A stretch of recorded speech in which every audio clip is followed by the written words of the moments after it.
কাজ শুরুর প্রায় ১০ বছর পর বিদ্যুৎ মিলছে মাতারবাড়ির কয়লা ভিত্তিক কেন্দ্র থেকে। বেশ কিছু অবকাঠামোগত সুবিধা থাকায় তুলনামূলক কম দামে বিদ্যুৎ উৎপাদিত হলেও সঞ্চালন লাইনের সীমাবদ্ধতায় ব্যবহার করা যাচ্ছে না পুরোটা।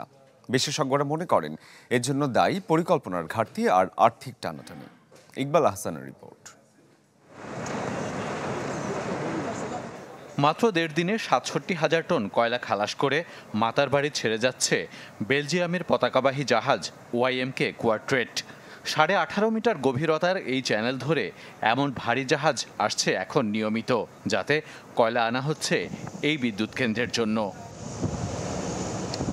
সমুদ্র জেলা কক্সবাজারের প্রত্যন্ত অঞ্চল মহেশখালীর মাতারবাড়ি এখন প্রাণ পাচ্ছে বিদ্যুৎ কেন্দ্রের কল্যাণে।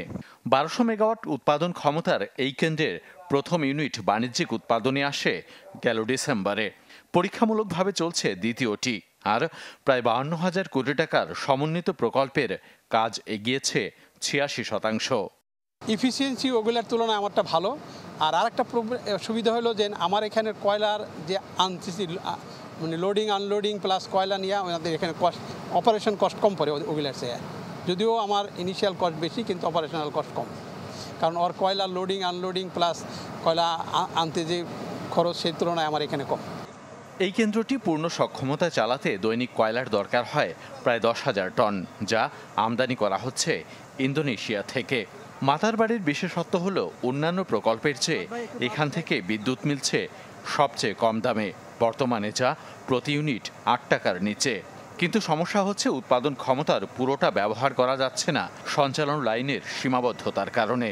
ফলে ১২০০ মেগাওয়াট উৎপাদনে সক্ষম কেন্দ্রটি গড়ে যোগান দিতে পারছে অর্ধেকের মতো।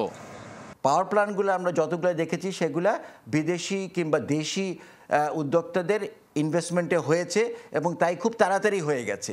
কিন্তু ডিস্ট্রিবিউশন এবং ট্রান্সমিশন, এই দুই সঞ্চালনের ক্ষেত্রে, স্পেশালি সঞ্চালনের ক্ষেত্রে আমাদের টাকা যোগান দেওয়ার একটা বিরাট অসুবিধা আছে।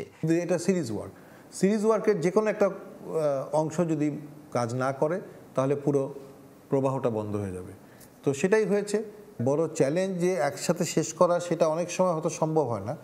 সেখানে হয়তো ২ মাস ৩ মাস ৪ মাসের ভ্যারিয়েশন ডিলে আমরা মেনে নিতে পারি, কিন্তু ১-২ বছরের যদি ডিলে হয়ে যায় তাহলে এটা কোনোভাবে গ্রহণযোগ্য না।